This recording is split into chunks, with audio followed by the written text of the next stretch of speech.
Hello YouTube, today I am doing a video on reasons why I am going to homeschool. Why? Because I get asked why a lot and people seem almost dumbfounded by my confidence in my reasoning and why I would want to do something so, in their minds, I guess, radical. So I'm going to share some of the reasons why I have come to the conclusion I'm going to homeschool.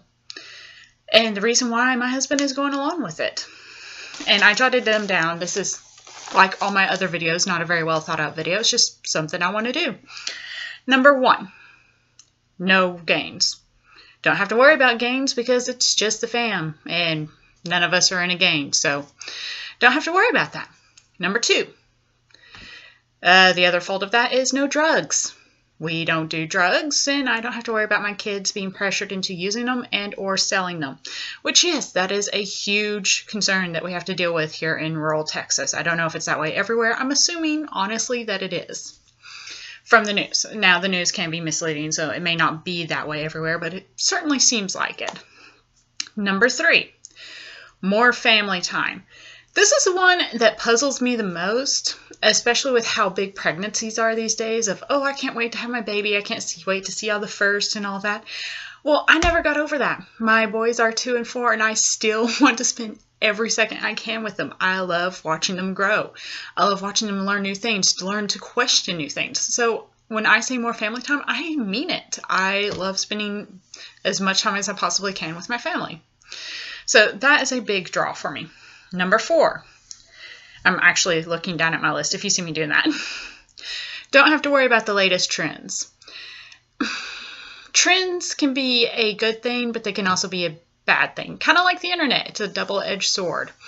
Until my kids can figure out how to use trends to benefit them, whatever the latest thing is, and learn how to think for themselves whether or not it would benefit them, I don't want them feeling pressured every 3 months into something that's just, oh, hey, everyone's doing it, so I should too, because that just honestly annoys me. Number 5, sports. I might get a little bit gruff on this one. I live in Texas. Football is a huge thing in Texas. Admitting you don't like football might as well be treason. I don't think sports should be in school. I honestly think sports should be replaced with either classical literature, creative writing, classical art of any type, whether that be music, literature, studying the old masters who painted. It just seems like there's so little of that, and the focus is so much sports, and sports have just gotten to where they really annoy me. Professional athletes, honestly, in my opinion, get paid too much, and the reward is just, it's not something that I think schools should focus on. I think sports should be in community centers and gyms and that kind of thing. I really don't think it should be such a huge focus in the public school system. And therefore, if my kids do join sports, it will probably be through our local gym. But I don't think it should be like the end all. You have to sign up for at least one thing and just all the clicks that go with it. It annoys me. Number 6, making sure they are understanding the material. Again, this might just be a rural Texas thing, or it might be an everywhere thing.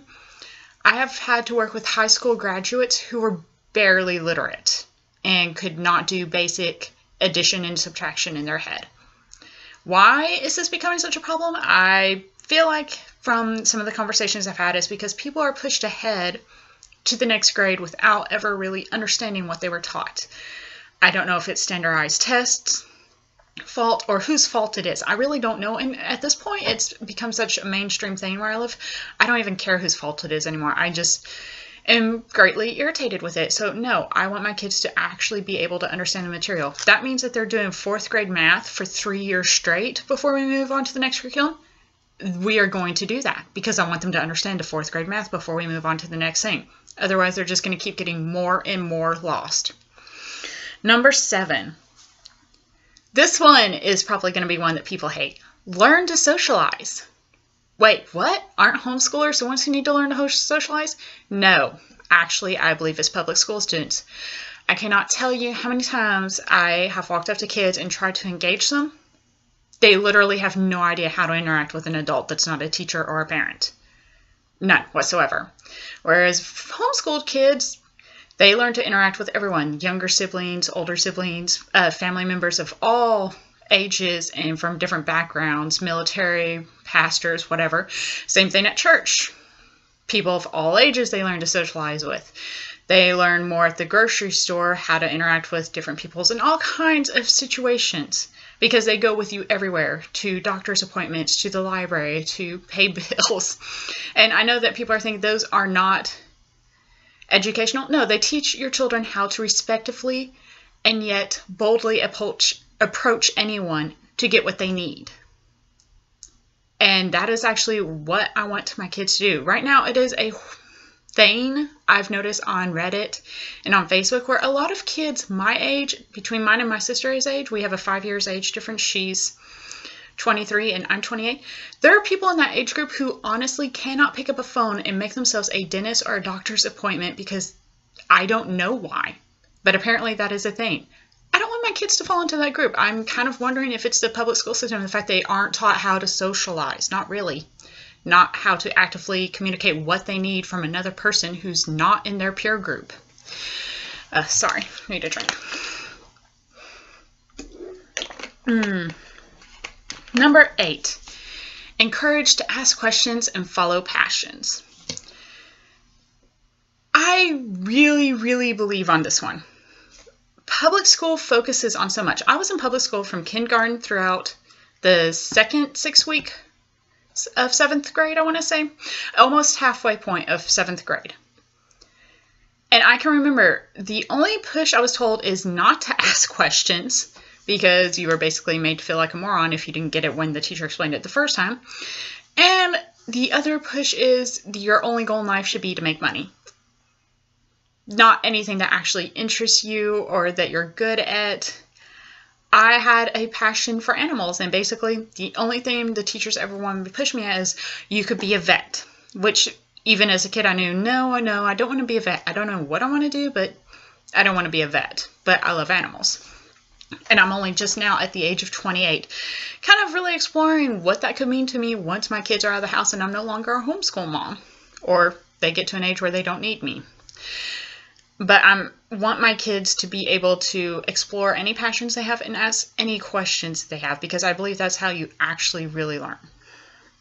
Number 9, approved method of teaching. Telling my children why and raising them with a mission. This is actually a twofold with what I was just saying about encouraging them to follow their passions. Raising kids with a mission is telling them that basically whatever they do, that they should try to want to help people. They should show compassion and love for all. I do use religion as a base of why I do basically everything, and that is how the whole Christianity thing comes into my homeschooling. Is basically I don't want money to be the end all. I want them to want to help people more than anything, and to show compassion for people and think about what they're doing is how they're going to help people.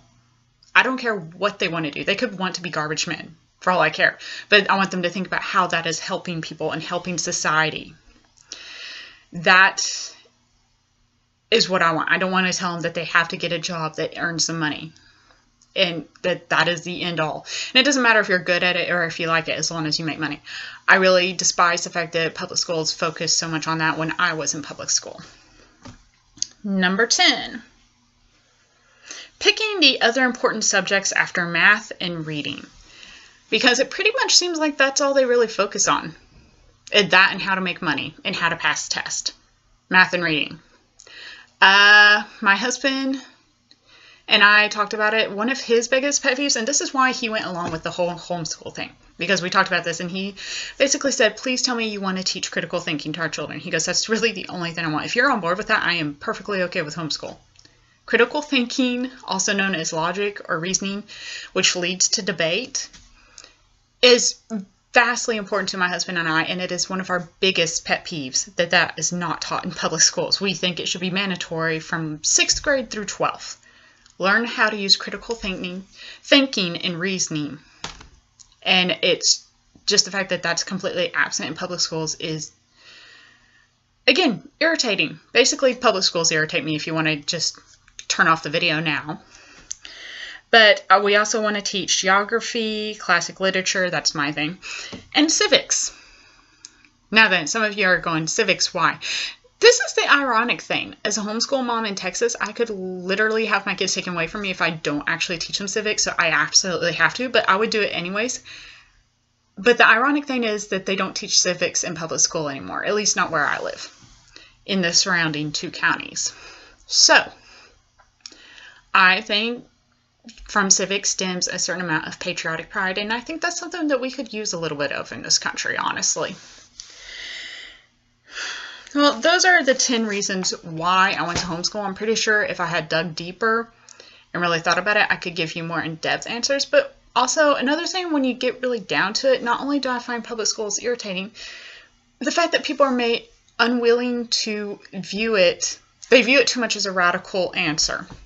I cannot tell you how many relatives I have who are against homeschooling and friends I have who are against homeschooling, and they don't agree with me. And yet, how many times a week do I see them reacting to some story on Facebook about how teachers should not be allowed to do that? And yet, the teachers are continuing to be allowed to do that, or to teach that subject, or to teach it that way. And my answer here is, if it's such a big problem for you, why don't you just teach your kids yourself? It's honestly what I view as your responsibility as a parent. I don't think it's fair to dump them just into the public school system. And not only that, I think the public school system should be reserved for special cases. I think it kind of tears up the whole American family buildup that we should value in this country, and it tears it down and makes it seem unimportant. So, I don't really know how to conclude this video now. Basically, it's our responsibility to raise our kids, and that includes schooling them up to a certain point. Where that point is, I hope to figure out as my kids age. My husband and I have actually talked about maybe putting them or giving them the option of public school once they reach about the age of 14 or 15, depending on where they are in their studies. That is a good 10 years away, so we'll see what happens between now and then. But you don't have to view homeschooling as such a radical move.